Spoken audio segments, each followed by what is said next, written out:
मतदाता के घर जा रहे हैं तो आजकल क्या कह रहे हैं? मतदाता एक ही बात कह रहा है कि संविधान बचाओ, लोकतंत्र बचाओ और समाजवादी पार्टी को लाओ।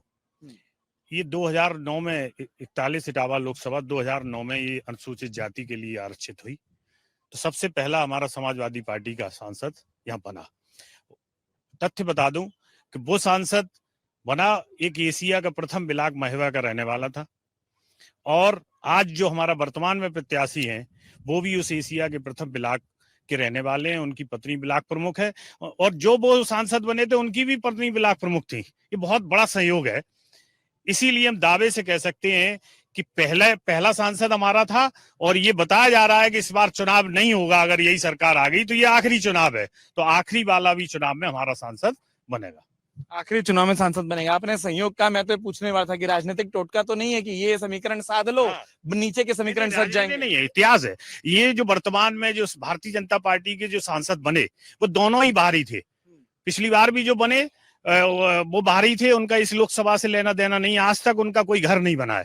यहाँ अभी 5 साल से रह रहे थे अवैध कब्जे में, सरकारी एक कब्जा किए थे, कोई अलॉटमेंट नहीं था। हमारी शिकायत पे चुनाव आयोग को अभी छोड़ा है चुनाव से एक दिन पहले। मतलब सरकारी गेस्ट हाउस उसको किए थे, आज तक उनका घर नहीं है यहाँ। यही वाला जवाब ले लेता हूँ। ये प्रत्याशी बाहरी हैं, तो ये बाहरी वाला मुद्दा क्या जनता कह रही है, विपक्ष कह रहा है, और अगर कह रहा है, जो कह दिया, उसका जवाब क्या है? अभी आदरणीय हमारे मित्र साथी ने कहा कि जो हमारे सांसद अभी चुनाव लड़ रहे हैं वो बाहरी हैं। मैं आपको बताना चाहता हूँ, वो यहाँ पहले प्रचारक रहे, और यहाँ बड़तना में ही उनका गांव सरावा, वहां पर उनका स्कूल भी है, और वहीं के वो रहने वाले हैं। और जैसे उन्होंने कहा कि जो समाजवादी का नारा है कि संविधान बचाओ, देश बचाओ, समाजवादी लाओ, मैं ये कहना चाहता हूँ कि संविधान की बात कर रहे हैं क्या? भारतीय जनता पार्टी में आज जो व्यवस्था, लोग तिलक लगाते हैं, जय श्री राम बोलते हैं, क्या इनके समय में वो लोग जिनको उनको लाठियां मारी, उनको जेलों में बंद किया, गोलियां चलवाई, वो संविधान बचाना था कि आज संविधान बच गया है? क्या आज संविधान बच गया है? और आप कभी यहाँ आप बात कर रहे हैं कि अवैध कब्जा और फलाना, अवैध कब्जों की नीति तो इनकी रही। पुराने जमाने में समाजवादियों का नारा था खाली प्लॉट हमारा था, समाजवादियों का नारा था खाली प्लॉट हमारा था। आज भारतीय जनता पार्टी में प्रधानमंत्री नरेंद्र मोदी जी के पक्ष से जो काम चल रहा है, हमारे प्रधानमंत्री जी ने नारा दिया है कि 400 पार, एनडीए घटक दल 400 पार से सीट ला रहे हैं। आज गरीब के लिए, शोषित के लिए, वंचित के लिए जो प्रधानमंत्री मोदी जी ने देश में किया है वो पिछले किसी प्रधानमंत्री ने नहीं किया। एक गरीब परिवार से आए हुआ व्यक्ति गरीब व्यक्ति की ही बात समझ सकता है। चाहे ठीक है, मैं एक एक करके दोबारा आऊंगा, और मैं जैसा मैंने कहा था कि किसी बात का जवाब देना हो इशारा कर दीजिएगा, चूंकि सवाल उठा था तो जवाब लेना बनता था। एक पक्ष और उन्होंने कहा कि बोले कल तक गेस्ट हाउस भी कब्जा था, ऐसा था क्या? जनता के लिए अब डीएम साहब जैसे हैं वो डीएम ऑफिस में बैठेंगे, यहाँ जनता की सहूलियत के लिए कुछ समय वहां रहना, कि जनता की हम जो भी समस्याएं हैं उसका निदान करना। अभी आपने कहा कि सांसद जी दिखाई नहीं दिए, अभी आपने कहा कि कब्जा कर लिया। अगर कब्जा कर लिया तो वो यहीं रहेंगे ना, कि कहीं बाहर रहे? उन्होंने जनता की एक एक समस्या का निदान करा अगर किसी ने, तो रामशंकर कठेरिया जी ने करा। आज उनके कार्यों को मैं भी गिनाऊंगा। मोदी जी ने तो काम किया ही है, वो तो पूरे विश्व स्तर में दिखाई पड़ रहा है, लेकिन हम किस आधार पर वोट मांग रहे हैं? हम अपने सांसद के कार्यों पर भी वोट मांग रहे हैं। आप देखिए रामनगर का पुल है, कितनी परेशानी हुआ करती थी, कितना बढ़िया पुल बन रहा है। रेलवे स्टेशन का कायाकल्प हो गया। सारे आप देखिए जहां पर ट्रेनें रुकती थी, हम लोग पूछते थे साहब वो डब्बा कहाँ आएगा, वो डब्बा कहाँ आएगा, वो सारी व्यवस्था करी गई, लिफ्टें लग गई, और पूरा कायाकल्प होने की कगार पे है। और पचनदा का काम माननीय सांसद रामशंकर कठेरिया जी के अथक प्रयासों से काम शुरू होने वाला। बहुत अच्छा प्रोजेक्ट वहां पर तैयार हो चुका है, और बहुत सारे कार्य जो माननीय रामशंकर कठेरिया जी द्वारा इस लोकसभा में कराए गए, जिसको हम लोग नजरअंदाज नहीं कर सकते। जनहित के बहुत अच्छे काम कराए गए। बहुत अच्छे काम आपके हिसाब से करेंगे। बगल में बोला जब पुल भी मिल गया, डब्बा भी दिखने लग गया, तो क्या तकलीफ है, क्यों विरोध है? देखिए, जितना इटावा का विकास हुआ है वो खेल कांग्रेस पार्टी ने किया हुआ है। आप घेलो एनटीपीसी का उदाहरण आप जानते हैं, जब तक एकत्र इटावा था, इसके बाद जितने भी इटावा में जो सूत मिल लगा हुआ था वो भी इटावा का विकास था, वो भी किया गया था। वो खत्म होने के बाद देखिए आपका नया कौन सी फैक्ट्री पड़ गई है, कौन सा विकास का काम हो गया है। आपने मुद्दे की बात की, इस समय हम जो मुद्दा है वो न्याय पत्र हम लेके आए हुए हैं। जो अन्याय जवान के साथ, जो किसान के साथ, जो महिलाओं के साथ हुआ है। जो बच्चा है, वो जो युवा हैं, वो बेरोजगार हैं, उनके लिए हम लेके आए हैं। अप्रेंटिसशिप में हम 1 लाख रुपए देंगे जब तक उनको रोजगार नहीं दे देते।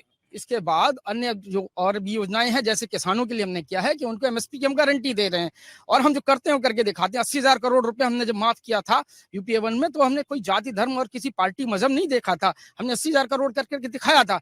दूसरी बात, इसके बाद जो जीएसटी लगती है किसानों के प्रोडक्ट्स के ऊपर, चाहे वो हार्वेस्टर लें, ट्रैक्टर लें, कोई भी सामान ये खरीदते हैं, उन पर जीएसटी 18 से 28% लगती है। कांग्रेस का इंडिया गवर्नमेंट की अगर सरकार बनती है तो जीएसटी बिल्कुल समाप्त किसान के ऊपर कर दी जाएगी। इसके बाद जो फसल बीमा योजना, वो आप देखें 26,000 करोड़ रुपया इकट्ठा किया गया, और उसके जब नुकसान हुआ तो आपको मालूम है, मात्र आपको हंसी आएगी, यहाँ पे 25 पैसा, 50 पैसा, 1 रुपया, 1.25 रुपया, इस तरीके से किसानों को जब फसल उनकी खराब हो गई तो ये दिया गया है। केवल पूरे देश में 4,000 करोड़ रुपया दिया गया, किसानों के साथ ठगी हुई है। और जो जितनी एमएनसीज हैं, जो फाइनेंशियल इंस्टीट्यूशंस हैं, उनको मजबूत करने का काम किया गया। सवाल एक मेरा ये भी है कि कारमा कैसे लूटा वो हमें पता है, किसने कब कहां कैसे लूटा वो बता। वही पूछना चाह रहा हूं मैं कि जो सूत, वही मैं पूछना चाह रहा हूं कि इटावा में एक सूत मिल हुआ करती थी, जिसको लोगों को बेरोजगार करने का काम किसने किया? मैं पूछना चाहता हूं कि किसने लूटा? समाजवादी पार्टी की सरकार ने उसको बंद कर दिया, लोगों को बेरोजगार कर दिया, भूखों मारने का काम कर दिया। उस सूत मिल से जिन लोगों के घर चल रहे थे, उनको अन्न का दाना छीनने का काम इस समाजवादी पार्टी ने किया। मैं यही पूछना चाहता था कि वो किसने लूट लिया वो कारमा। ठीक है, मैं इधर से 1-2 सवाल और लेकर आता हूँ जी, आप इशारा करें। अभी बात कर रहे थे सूत मिल की, आप सिर्फ इटावा की बात कर रहे हैं, मैं पूरे हिंदुस्तान की बात कर रहा हूं कि हर बार पेपर लीक क्यों होते हैं? ये युवाओं को कौन छल रहा है? आखिर क्यों पेपर लीक होते हैं? आप में ऐसी क्या कमी है? पूरा सिस्टम आपका है, सब कुछ आपके ऊपर है, आखिर क्यों? ये इलेक्ट्रॉनिक बोर्ड के नाम पर जो उन्होंने किया है, ये आज देश में किसी छुपा नहीं है। आपकी ही पार्टी की वित्त मंत्री के जो पतिदेव हैं, उन्होंने तो बाकायदा इंटरव्यू दिया है कि ये इलेक्ट्रॉनिक बॉन्ड जो है वो वर्ल्ड का सबसे बड़ा और सबसे भ्रष्टम घोटाला है। युवाओं को बेरोजगार किसने किया? आप ये बताइए, 200 करोड़ की कंपनी 1700 करोड़ का कैसे चंदा दे सकती है? आपने सीरम इंस्टीट्यूट को 5,000 करोड़ का इन्वेस्टमेंट किया, उसने बदले में 10% आपको 500 करोड़ का चंदा दिया। बीफ के खिलाफ आप इतना जाते हैं और उन्हीं कंपनियों से 700 करोड़ का आप चंदा लेते हैं। आखिर 7,500 करोड़ में 6500 करोड़ रुपए आपके पास कैसे आया? बाकी अन्य पार्टियां कहां गई? ये कहां से आया? ये कौन सी कंपनी है? ये सेल कंपनी है जो आपके बड़े धन्ना सेठ बैठे हुए हैं, अपना नाम बताना नहीं चाहते हैं, दिखाना नहीं चाहते हैं। ये उनकी सेल कंपनियां हैं। युवाओं को रोजगार के नाम पर आप कह रहे हैं आप सिर्फ जय श्री राम बोल के केवल विकास कर सकते हैं। क्या कभी कोई पटका डाल के, तिलक लगा के किसी हिंदुस्तान का, किसी देश का विकास कर सकता है? विकास के मुद्दों पर हमें आना पड़ेगा, जमीनी स्तर पर हमारा खाना उड़ना पड़ेगा। आपने कहा विकास का, हम जिस जगह आज डिबेट कर रहे हैं ये किसकी देन है? आप इटावा के किसी भी चौराहे पर चले जाइए, बताइए किसकी क्या ईंट लगी हुई है? इटावा में जितनी टंकियां लगी हुई हैं, जितने बिजली खंभे और सड़कें लगी हुई हैं, नुमाइश पंडाल देखिए। अभी वो दिन सब लोग भूल गए जब कीचड़ में बैठ बैठ के नुमाइश में जाते थे, कहीं कोई सड़कें नाम की चीज नहीं थी। ये किसकी देन है? तो आप लोग ये बातें कर रहे हैं विकास की, इटावा में रहते हुए भी सबको पता है और जनता अंधी नहीं है। अभी आप देखना साइलेंट वोट पर ये क्या होने वाला है। एक लहर थी जो अब समय हो चुका है, जनता सब कुछ जान चुकी है कि आपने देश के साथ क्या किया है और क्या हो रहा है। अगर हम मुद्दों में बात करें तो 1000 मुद्दे हैं, हमको पूरे सुबह से शाम हो जाएगी अगर हम गिनाने चले। आपको बहुत मुद्दे हैं हमारे पास। ठीक बात है, और मैं साहब आप पर भी आता हूँ जी। जैसे कि हमारे भाई ने कहा है कि एक पुल बनवाया नहीं, बन रहा है, लेकिन एक पुल बंद भी करवा दिया है। चंबल का पुल बंद है, भिंड जाने वाले, ग्वालियर जाने वाले और वहां से इटावा आने वालों के लिए बहुत बड़ी समस्या है। पुल बंद हो गया है। उससे पहले पुल हमेशा चालू हुआ करता था, लंबा समय हो गया है। पुल, रोजगार की बात की जाए, कोई रोजगार नहीं है। इटावा के लोग रोजगार के लिए तरस रहे हैं। मोदी जी ने कहा हवाई चप्पल वाला एयरपोर्ट से हवाई जहाज पे सफर करेगा, हवाई चप्पल वाला। इटावा के अंदर मुलायम सिंह यादव ने एयरपोर्ट बना दिया, हवाई पट्टी है, तो क्यों नहीं वहां पर अपने एयरपोर्ट चालू करा देते हैं, हवाई जहाज हम लोग भी यात्रा वहां कर सकें। अगर आप ये वीडियो YouTube पर देख रहे हैं तो हमारे चैनल को सब्सक्राइब करें और बेल आइकन को दबाना ना भूलें। अगर आप Facebook पर ये वीडियो देख रहे हैं तो हमारे पेज को लाइक करें।